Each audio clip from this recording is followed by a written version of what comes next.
anges, quand il a créé l'homme, il a rassemblé une motte de terre. Il a pris la vie qui était dans l'homme. Et cette vie a été injectée dans un homme. Et l'homme a commencé à parler. C'est pourquoi quelque chose qui était en Dieu a été dans un homme à partir de ce jour-là. Donc quand l'homme était tombé, c'est-à-dire Dieu était resté une partie. Dieu ne pouvait pas encore rester complet. Pendant que l'homme était tombé, il a dit qu'une partie de moi est allée quelque part. Il faut que je descende pour aller chercher mon parti à moi. Et c'est pourquoi il l'a appelé Adam Roy. Mes frères bien-aimés, à moi si vous m'écoutez très bien, parce que frère Branham dit quelque chose. Si je peux parler ce matin, ce soir, je veux vous dire, notre thème de ce soir, nous allons nous entretenir tous. C'est l'unité avec Dieu. L'unité avec Dieu.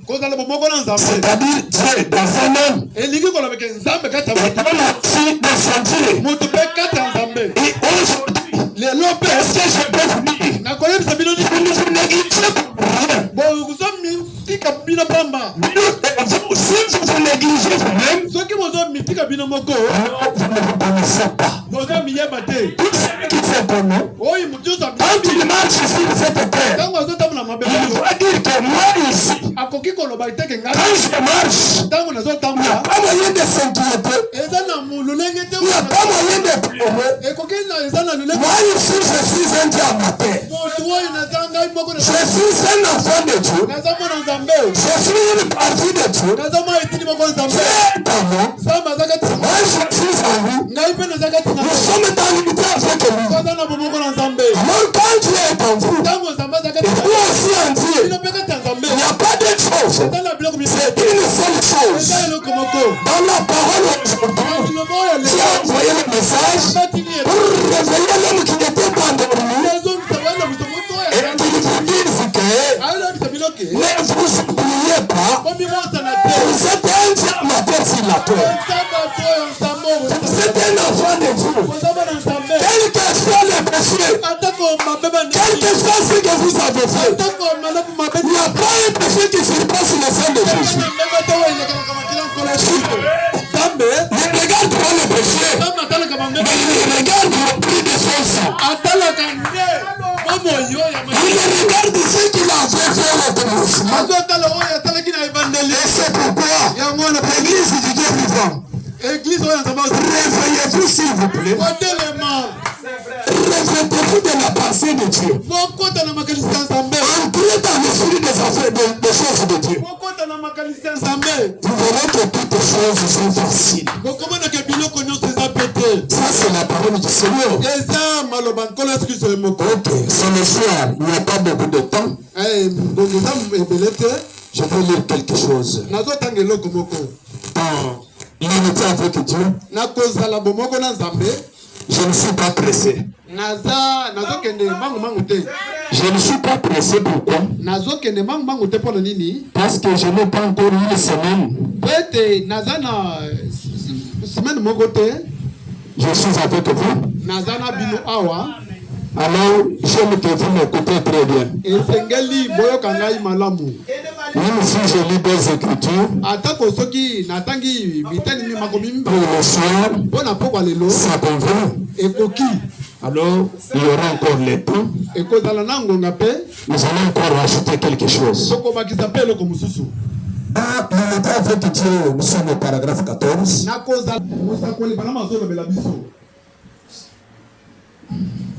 Eh bien, le premier homme et la première femme, dans le jardin d'Éden, étaient en parfaite harmonie avec Dieu. De sorte que Dieu pouvait de lui était un. Tout homme avec sa famille Une famille correcte. Na liboto ya kokoka. Une famille bonne. La liboto malamu. Noble. Oh ya kitoko. Obéissante. Oh ya babandaki komipesa. Ils sont l'un et l'autre. Bazalaki na bomoko moko pe na mususu. N'importe quelle famille. Atako libota ndenge nini. Et si dans la famille quelque chose sépare les gens, soki na libota moko eloko moko elekeli batu, alors ce n'est pas correct. Ezalaki ya kokoka te. La famille est brisée quelque part. Libota wana ebukami esika mosusu. Il devrait tout être un. Esengelaki ke bango nyonso bazala na bomoko. Le père Papa avec la mère. na maman. La mère avec le père. Maman pe na papa. Les enfants avec le parent. Bana na baboti na bango. Les parents avec les enfants. Baboti pe na bana na bango. Tous en accord. Bango nyonso na boyokani. Et quand vous voyez cela, Tango bozomona vous avez une belle image.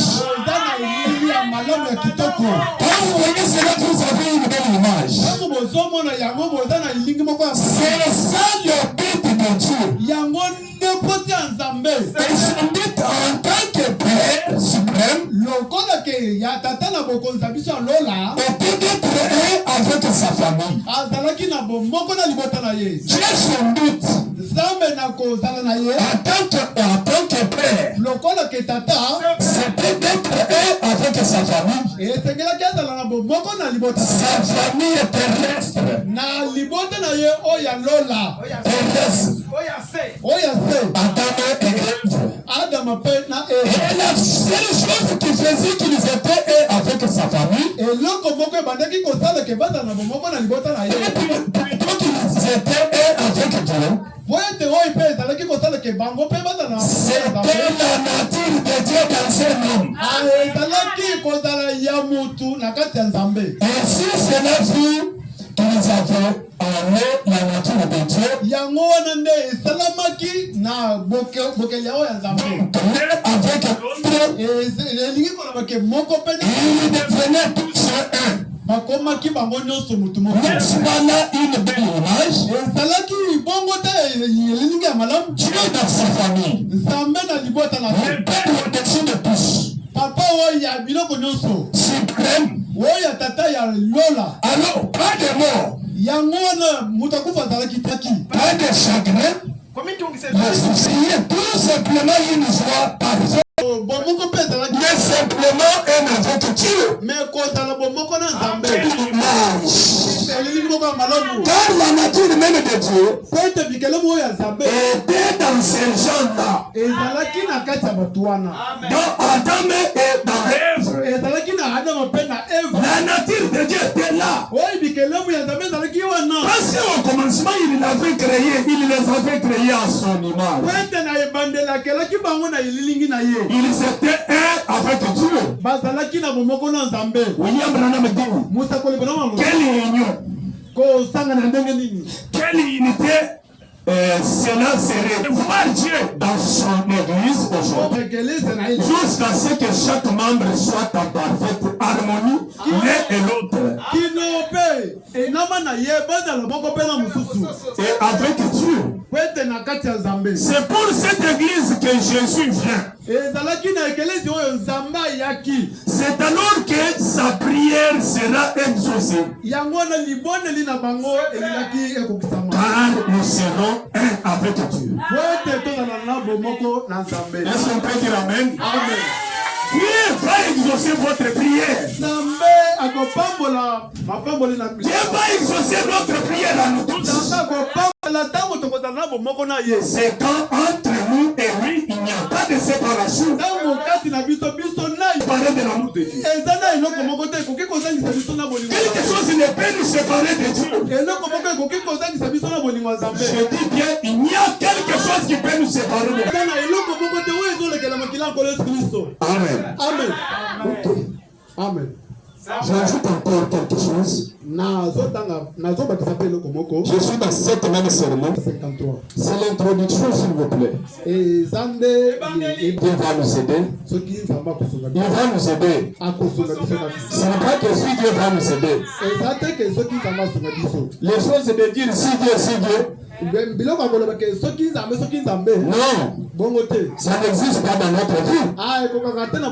Ce que nous voulons, et c'est ce que nous imposons. Et dans ces derniers jours, Dieu n'est pas au ciel, Dieu est sur la terre. Le baptême du Saint-Esprit est dans le cœur des croyants. Là où William Branham nous a dit, depuis le jour de la Pentecôte, quand le Saint-Esprit était descendu, Dieu est devenu quelqu'un qui soumet aux paroles des hommes.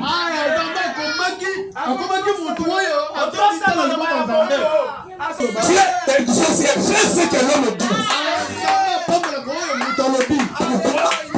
Parce que lui-même s'est partagé.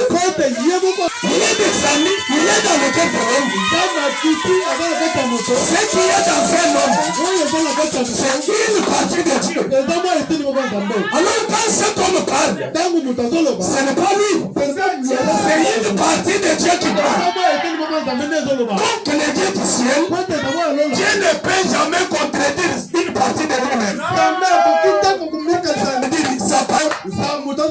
Dieu